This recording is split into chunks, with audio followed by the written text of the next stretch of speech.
स्वतःला धर्मगुरू म्हणून घेणारा एक चमनगोटा बाबा काय म्हणतोय, एकदा वाचा.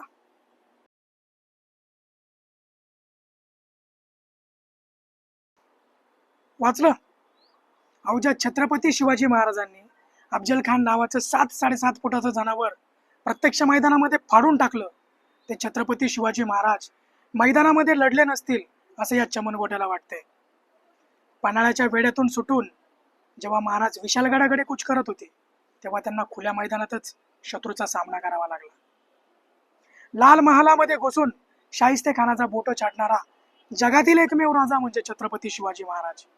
आणि अशा कितीतरी लढाया आहेत ज्या मोहिमांमध्ये महाराज स्वतः घोड्यावर स्वार होऊन लढाईसाठी पुढे असायचे. आणि ज्या पेशव्यांची चमचगिरी तुम्ही करताय, ते पेशवे छत्रपती शिवाजी महाराजांचे प्रधान होते. पेशव्यांनी पराक्रम गाजवला, परंतु तो छत्रपती शिवाजी महाराजांनीच निर्माण केलेल्या स्वराज्याच्या पायावर आणि त्यांनीच विकसित केलेल्या गनिमी काव्याच्या जोरावर. आणि कसं आहे ना, पोराला बापामुळे अस्तित्व प्राप्त होत असतं, पोरामुळे बापाला नाही.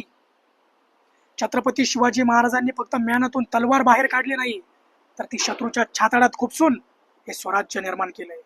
म्हणून उगाच आपल्या अकलेचे तारे तोडू नका. तो दुसराही, तो चक्रम महाराज धीरेंद्र शास्त्री, तोही तसाच. उगाच अक्कल नसलेल्या विषयामध्ये डोकं खुपसू नये माणसानं. तुमच्यासारख्या लोकांना महाराज आणि धर्मगुरू कोण बनवते हेच कळत नाही.